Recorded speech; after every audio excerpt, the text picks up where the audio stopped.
Well, we're going to have a four-way guitar comparison here. I've been trying to do this for a couple of weeks now since I got this guitar over here, and finally getting around to doing it. It's 7:30 at night, and so late in the evening, way past sundown, as Bill Monroe might say.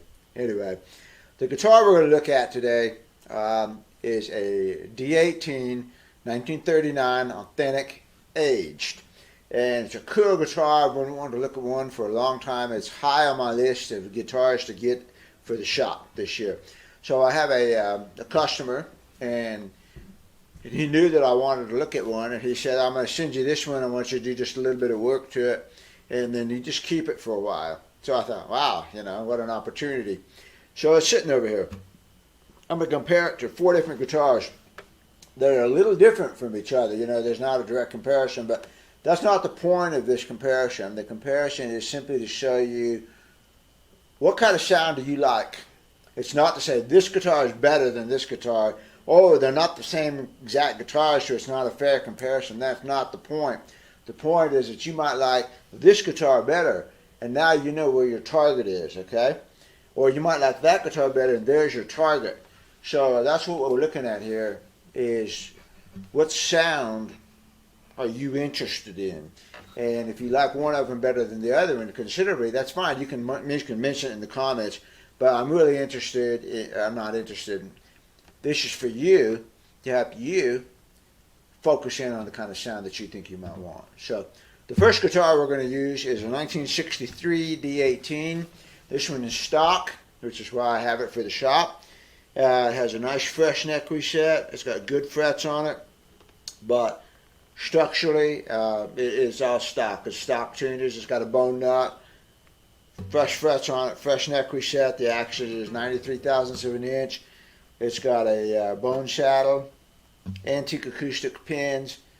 The braces are all 100% stock. The pickguard stock, everything's stock. It's just a 1963 D-18 in excellent running condition. So we're going to start with it. Of course, the braces are non-scalloped, but it does have the rear X on it, and it has a small maple bridge plate. It's got the popsicle brace in it. It's got a Sitka spruce top, of course, and the authentic is going to have Adirondack spruce. And of course, the authentic is a totally different guitar, So, all right, so here we go. 63 D-18, and then I'll get the authentic. And unlike other videos where I have played like the multi-comparisons, I've done that guitar one time and then spliced it. I'm going to play the authentic fresh every single time. It's just I get to play it more. 63 D-18.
Second guitar we're going to look at is the Shop's 1972 completely modified D-18.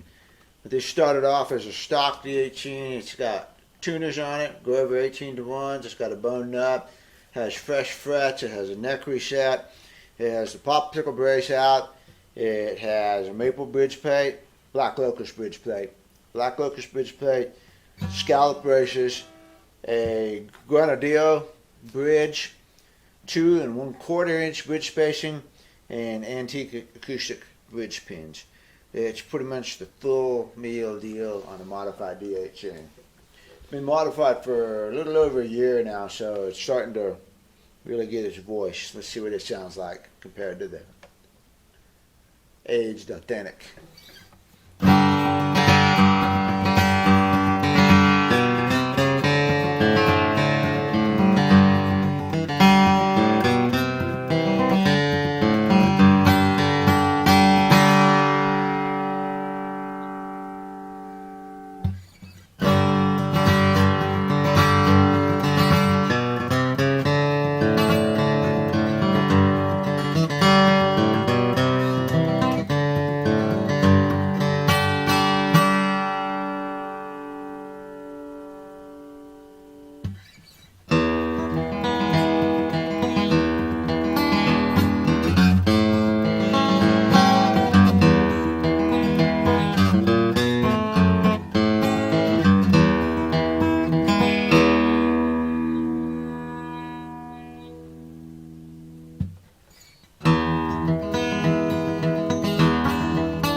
Guitar number 3 here is a 1965 D21.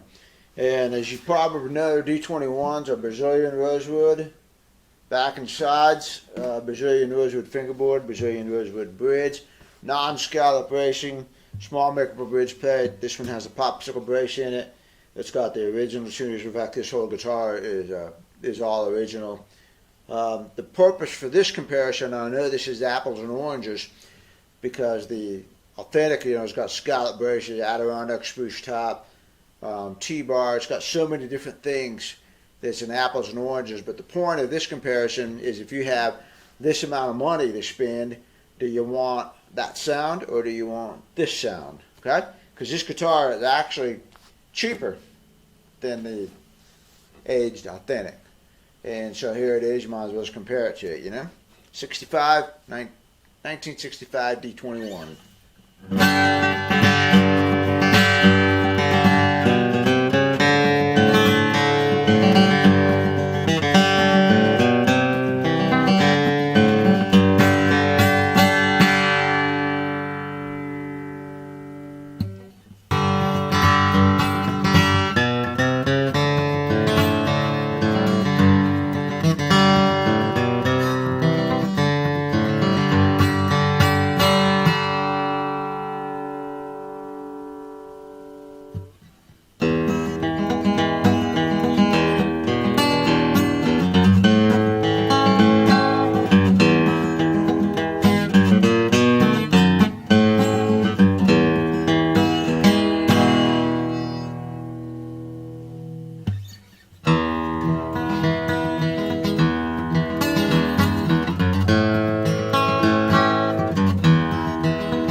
Fourth guitar we're going to look at is a D-28 1941 authentic.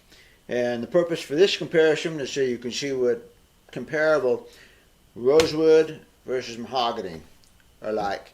Man, if you're going to have a pair of guitars, this would be the pair, in my humble opinion. This is a non-VTS top, whereas that one, I think the age is VTS, but I know it has a thinner finish and all that on it too. So, but still, this is a pretty comparable pair of guitars. They both have similar specs, popsicle braces in them, scallop bracing, the X is in the same place, maple bridge plate, all that sort of thing. So really the main difference between these two is going to be the rosewood back and sides on this one and the mahogany back and sides on that. And then the finish is going to make a little bit of a difference. There's no getting around that. The aged finish is, I think, about 40% thinner than this one. So now this guitar's had a lot of playtime on it, you know, so it is authentically aged. And in fact, since the last time you've seen this guitar, I took the finish off the back of the neck. It had some real adhesion problems here. The finish was just flaking in spots. And I scraped it off and redid it with a shellac finish polish. I was able to keep almost all of the original color.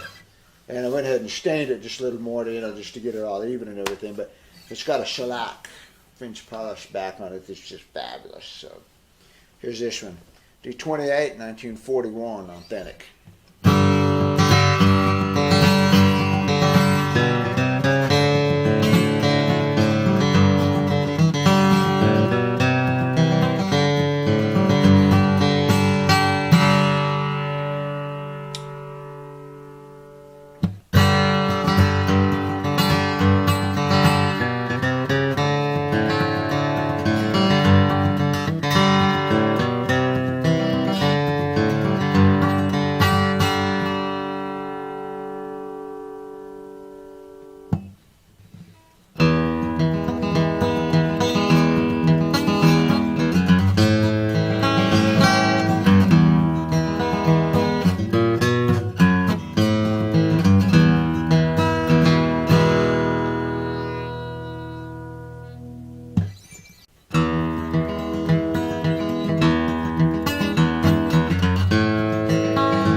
Okay, well that's the D-18 aged authentic, 1939 aged authentic versus quite a few guitars. And so my impressions of playing them are this is a really nice guitar. Every time I pick it up, it's like, yeah, this is nice guitar. It sound-wise, I kind of like the D-28 just a little bit better. But when I come back to the 18, I like the 18. I go to the 28, I like the 28, and it's back and forth on the two. But I will tell you this, I think the 18 has the better neck of the two, at least for me. It's a little bit chunkier neck than the 41 authentic. The 41 authentic is such a slim neck. I like it better than the 37 authentic, which has got that weird taper neck on it, but this 39 has got a better neck. And I used to have a 39, and I sold it because I just couldn't get along with the neck. But I swear this one's got a little bit more V to it than mine did. Mine was like a perfect C shape, and it always felt skinny to me. I sat down with a pair of calipers. One day I had a 70s D-18, and that felt just fabulous to me. Perfect. And I had the 39A, and I sat down and I calipered, and to my absolute amazement, the specs were exactly the same on the width and the depth of the neck. And I measured the depths with the true depth. I measured right on top of the strings to the back of the neck. That way I get the feel of the frets and the strings and everything. You know, what does that feel like on my hands? They were exactly the same. The difference was in the 70s had a V, slight rounded V, and the 39A had this absolute perfect C shape.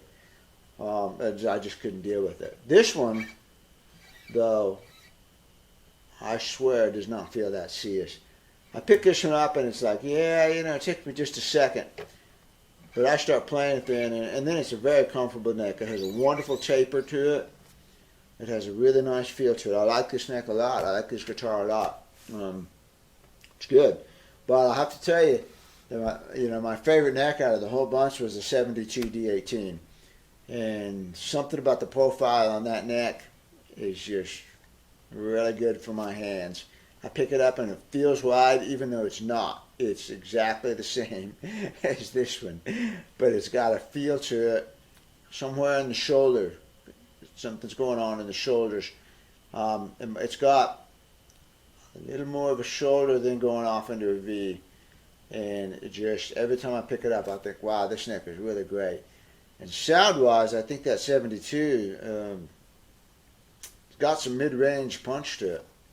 It's probably a little harsher sounding than this one, and it doesn't quite have, it's pretty close, doesn't quite have the whoop and hit to it. And this 39 is really super light guitar. You pick it up and it's like, whoa, this is light, you know. The 72 is a tad heavier. You can feel that weight just a little bit more. But the 72 is pretty nice. And it's my favorite neck out of all the guitars I've played here. Definitely. The 63 is probably my, well no, the 41A is my least favorite neck. But the 63 as a whole is probably my least favorite guitar in here. And I like it, you know, I like it a lot. It's got a certain sound to it. But it's probably my least favorite of the 4 guitars I played today. 4 comparisons. 5 guitars we played. The D-21, kind of in the middle, you know. I love the punch and the snap I get out of it.